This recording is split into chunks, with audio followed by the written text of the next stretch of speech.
ជំរាបសួរបងប្អូនអតិថិជនថ្ងៃនេះខ្ញុំចង់ review តកាប់សក់ខ្សែភ្លើងមួយទៀតហើយគឺជាតកាប់ brand ដ៏ល្បីមានឈ្មោះថា V5 អញ្ចឹង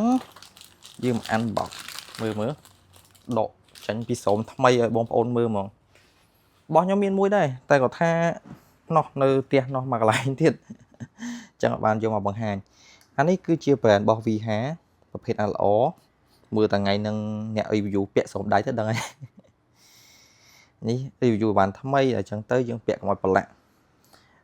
នេះកន្លែងនេះវាមានលក្ខណៈពិសេសមួយទៀតយើងអាចចង់លក្ខណៈថាយើងប្រើអត់ឲ្យមានស័រហួសក៏បានប្រើលក្ខណៈថាលាតហើយយើងចង់ដាក់ស័រឲ្យវាលោតចុះលោតឡើងក៏បានដែរនេះស្កត់អាដៃវានេះឃើញទេសកត់មកគ្រប់ដងនេះមកឲ្យវាលាតមកខាងនេះវិញមកអញ្ចឹងពេលណាយើងចំបាច់ទៅវាលាស់អូតូអានេះដោយសារតែវារៀងថ្មីវាអត់សូវលាស់ទេតែប្រើយូរទៅវាលាស់ហើយហ្នឹងវាលក្ខណៈដូចសើឃើញទេសើរៀងលោតចេញហ៎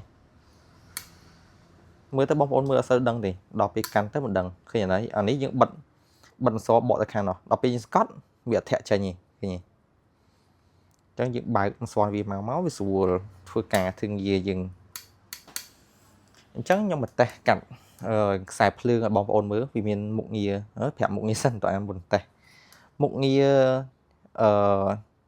អានេះយើងចាប់ប្រឡុងនេះខាងនេះចាប់ប្រឡុងអានេះយើងចាប់ខ្សែភ្លើងបត់ខ្សែភ្លើងអីហើយខាងនេះសក់ថ្មិញសក់ហើយខាងនេះគឺកាត់ខាងនេះកាត់ប្រឡុង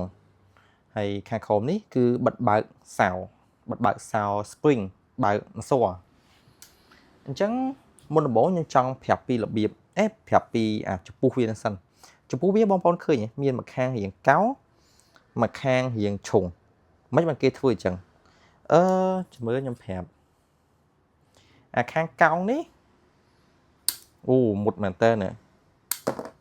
វាហាងស្រឡាញ់តែអញ្ចឹងដៃវាមុតមែនតើហ្មង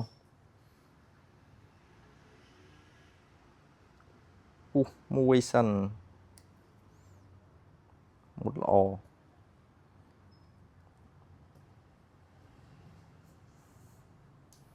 ចង់ថាអីវ៉ាន់នេះវាល្អប្រើហើយតម្លៃវាក៏តាមគុណភាពដែរតកាប់នេះបើនិយាយទៅតម្លៃវាចង់ស្មើមួយម៉ូទ័រមួយតែបើប្រើគុណភាពល្អណាឃើញសក់មុតមក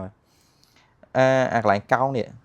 គឺគេសម្រាប់ពុតខ្សែភ្លើងពុតយករងជារង្វង់បែបនេះអាហ្នឹងគេសោកវិសសោកដាក់ចូលក្នុងវិសដាក់អីគៀបអីចឹងណាហើយប្រភេទតកាប់ហ្នឹងខ្ញុំភ្លេចប្រាប់បញ្ជាក់គឺជាតកាប់អ៊ីសាឡង់នេះឃើញទេយើងដាក់វិសមកយើងបាញ់វិសលើឲ្យវាតាក់មួយវិសហើយប្រភេទខាងឈុងនេះអាហ្នឹងគេសម្រាប់ខៃជាមួយនឹងជើងព្រីឧទាហរណ៍ជើងព្រីចាអញ្ចឹងគេចាក់ចឹងមកបងប្អូនឃើញពេលណាជើងព្រីយើងចាក់ទៅវាចេញអាសាញម៉ាញនេះអាកន្លែងអាចជាប់វាហ្នឹងណាអាហ្នឹងគ្រោះថ្នាក់ពេលណាយើងហត់ខ្សែភ្លើងចូលវាអាចធ្វើឲ្យខ្សែភ្លើងយើងដាច់អលាត់ស្រោមបានអញ្ចឹងគេយកអាហ្នឹងមកខៃឃើញបងប្អូនឃើញខៃមកឃើញមុតទេដោយសារវាមុតមួយអាគែមជ្រុងនេះ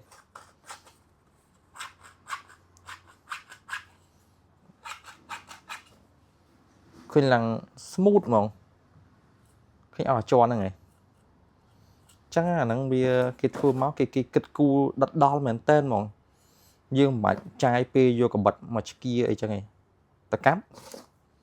ចាក់ខៃយកហ្មង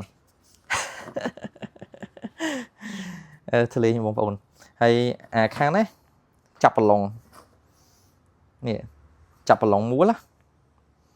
តែពីចឹងគេចាប់ប្រឡុងឈុងឯងហើយមុខងារខាងនេះគឺកាត់ប្រឡុងតែប្រឡុងថ្ងៃហ្នឹងខ្ញុំច្រឡំយកអាប្រឡុងធំមកអានេះគេកាត់ប្រឡុងទូភ្លើង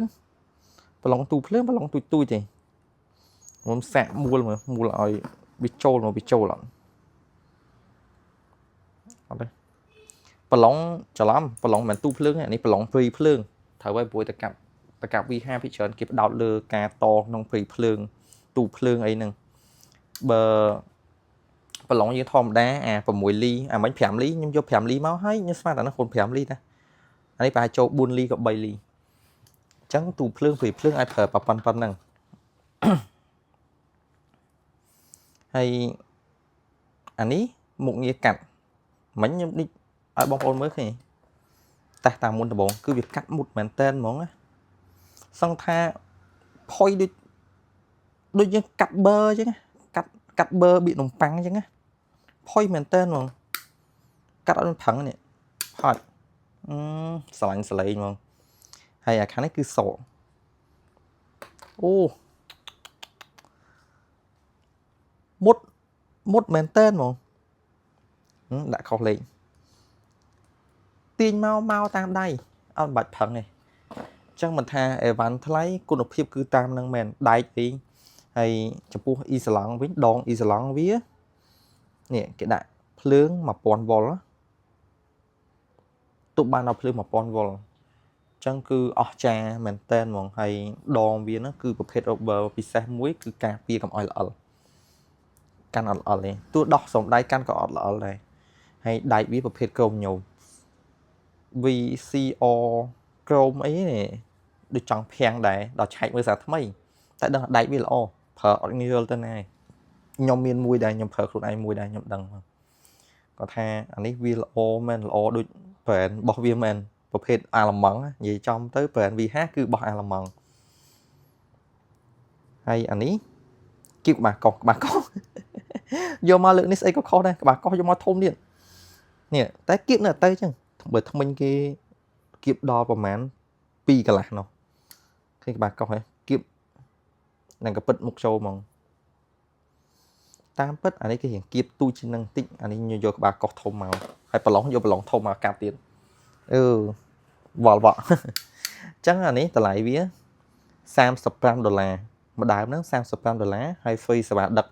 ហើយបើបងប្អូនកំងតកាប់នេះយើងមាន promotion free នៅ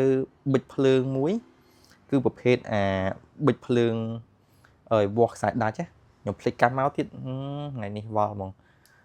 ហើយ free សេវាដឹក free ប៊ិចភ្លើងអញ្ចឹងបើបងប្អូនចង់បានកុំភ្លេចសម្ភារៈជាងតម្លៃ$35ជាមួយនឹង V5